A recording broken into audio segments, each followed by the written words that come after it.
Cookie caves. I'm just gonna turn on the sound quick. There we go. But again, section strategy. Make sure you try to kill enemies. Watch out for that. That can easily explode and ruin your day. Keep going. You want to kill, again, just kill all the first enemies you find. That's how you progress through this game, because, again, motion controls are not your friend. Say, screw motion controls, I'm going to ignore you. Where? Oh, thank you, Mr. Enemy, I forgot about you. And if you start attacking them, they're gonna completely ignore you, because... Well, let me grab this heart. There we go. They actually, if you start attacking an enemy, they'll be caught in an infinite stun. If you just keep pressing B, pressing B, pressing B, they cannot attack. The only time you're vulnerable is when you have not attacked them yet. One thing that's also annoying, the B button works as a camera. And if you're trying to aim at something, and you're trying to run in a different direction... Okay, that's a cheap place of lava. Never noticed that was there. You can definitely tell. There we go. You can definitely have trouble platforming and having the B button out, because you can just casually move to the side.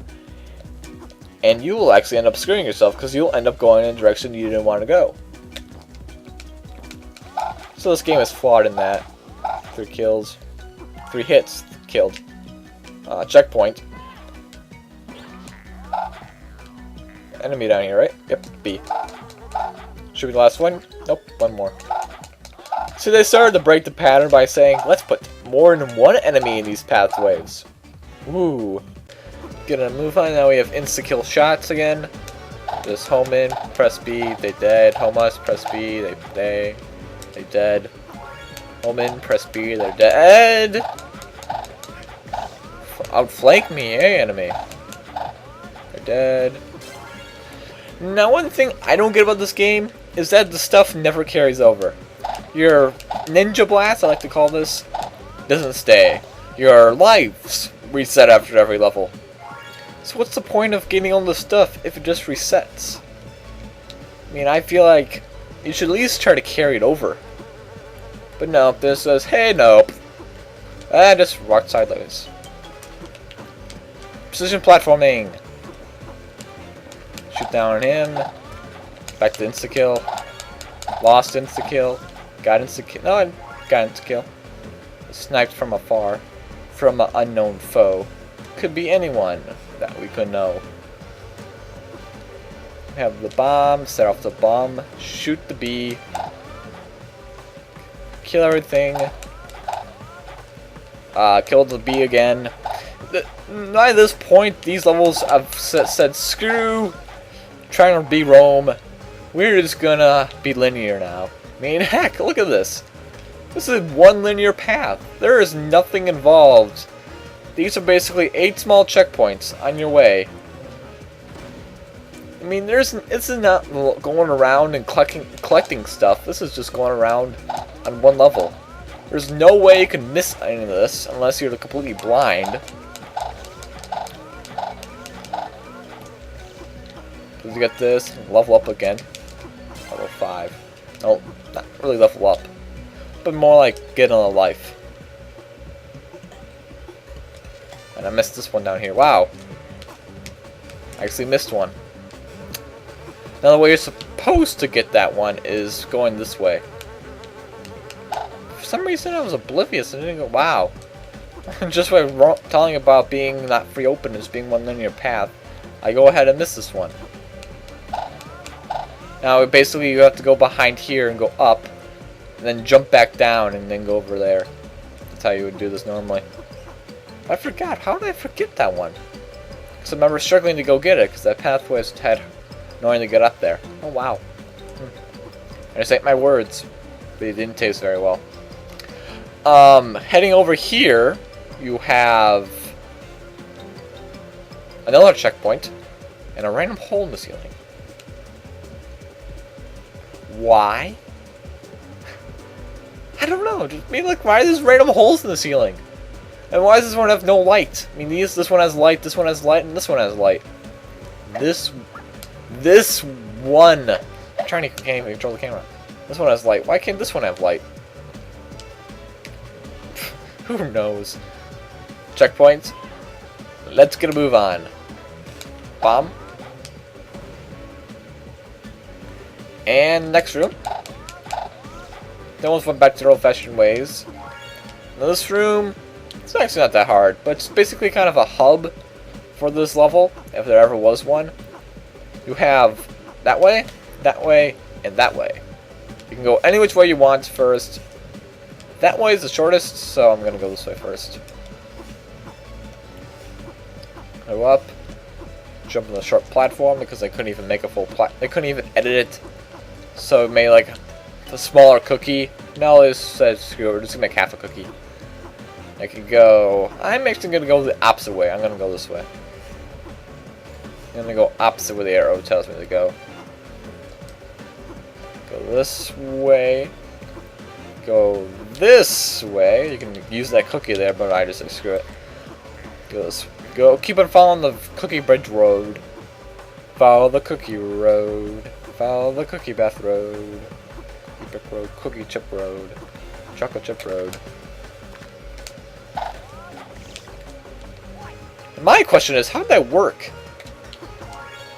How did I was facing the opposite direction, and I was able to shoot him. I don't get how in the world that works. Snipe this dude from afar. And we get click next one.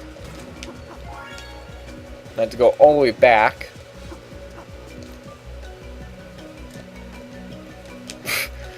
You can kind of stay there and say, I'm defying death. It's really lava. This is one of the few games where lava isn't insta-kill. It's kind of nice because I fall in the lava a lot of times. And it'd be kind of weird having such a simple thing over around be insta-kill. It would definitely make this game harder, but anyways, go this way. And our last two should be down here. Cake. Have your cake and kill it too. This way you have this long unneeded pathway. Checkpoint. There's two in this room. The first one, and the kind of obvious one, is the one on that it's at the end of all this platforming here. You go up. You can see the arrow points down here. Kill the bee, and then go back down, and then kill this bee because the bees are so harmful. You can if you really want to, you can just avoid all of them. However, the other one, as I completely fail there, except the bomb, is right over here, in this crevice. This is probably the only one that I actually thought was a tad bit hidden and actually hard to find. The other ones are kind of on the pathway. Not that hard to find. I actually spent a little bit looking for that one. It's probably the only one that I actually did. Now head back to the pub room, the main room, and make your way back on the cookie platforms, the chocolate chip road, and you get this. And it's probably the most difficult part of this game is actually getting in here. And yes, you don't even be centered in this. You actually are on the outside. They can't even program that correct. Now you're probably saying, okay, continue. Next level! Woohoo! I mean, they only showed 3 on the screen, but there's absolutely more. Nope. Nope. You're not seeing things. There's only 3 levels in this game.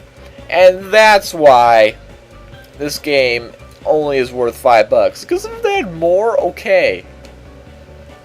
And also look, you're 100% the game because you beat the 3 levels. Yes. You have these game modes. If you go here, normal game, where you just do normal score pickups, where basically, if you run around the level, you have a bunch of candy all around the screen, and you just run around and pick it up, and eventually when you get enough points, you're done. Hidden pickups, which is basically, let's take these candy canes and hide them in every single corner.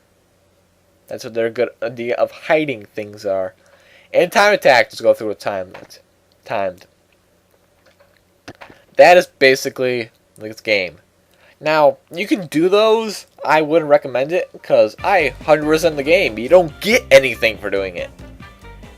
I mean, that's it. You don't even get a change of face. Like, congratulations, you completed the game. Nope. So let's end this game like I should have, and with the credits. Dedicated to the hard-working team that pulled together and made this happen. I hate all of you. Because, why in the world did you make this game? This game sucks. It is not as bad as people say, though. It is playable if you get past the motion controls. If you ignore how the game was supposed to be played, and play with button-wise, with Z button to jump and B button to attack, it is actually playable. However, you can go through the game using the nunchuck and the swing attacks, and you will kind of be screwed. Because motion control, whoever, these people here, quality assurance, all deserve to die. Because they did a horrible job. Especially you, Andy Ray. You did a horrible job. And Renderware is trademarked Canon 2008 Havoc. Now, why is there so many people that make such a bad game? As you saw in the intro, there's like a bunch of stuff here. Look, the 4th person, 5th person on the list. Stuart Green, how dare you make this game? Special thanks to Christine, Mom and Dad, other Mom and Dad, Mark, Amanda, Rob, Nicholas, hi, Jean. Poor Jean. She was mentioned in this game. I feel bad for her. I feel totally sorry for her. She's now forever embarrassed because her name is on this game. They didn't get to the hardworking team and the man to pull this off. Thanks. And it actually loops. The options you can go through: how to play, controls, and sound. Yeah, basically it. Controls. You can get basic controls. This is the basic controls: pause, change camera, and reset camera.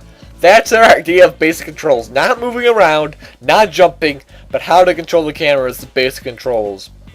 Advanced, moving, single jump, double jump, sword attack, aim and fire. How are these advanced controls? I don't know. Now you're probably wondering where in the world I learned that Z actually jumps. Actually, a review I watched and said, like, Z also is able to jump. And with floating health, enemies, levels full of enemies, people on the pursuit of power. Some can fly, others can shoot into the bread, and everyone doesn't. Some can move fast, others lie secretly and wait. Okay. Some level objects move in different ways. There are moving platforms. I love this. I have hidden secrets, power rods, pickups. Checkpoints are found through the level. Sweet pickups available in different game modes. Navigation. Could walk, run, jump, or perform a special double jump. Oh. The further you push the control stick, the faster he will move. Take a look in the advanced control section to find out how to move. So that's a dumb game. Anyways, that was Ninjabread, man. One of the shortest games ever. And if you paid more than $5 for this game, $5 for this game, you were ripped off. And also that thing, you actually cannot move the cursor off the screen. You can't. You can try if you want to, but you can't. Something you can try to do. Anyways, this is Yoshi Rock 341 signing off. Hopefully, we'll see you again in a game doesn't suck. Heh. Definitely won't be this one then.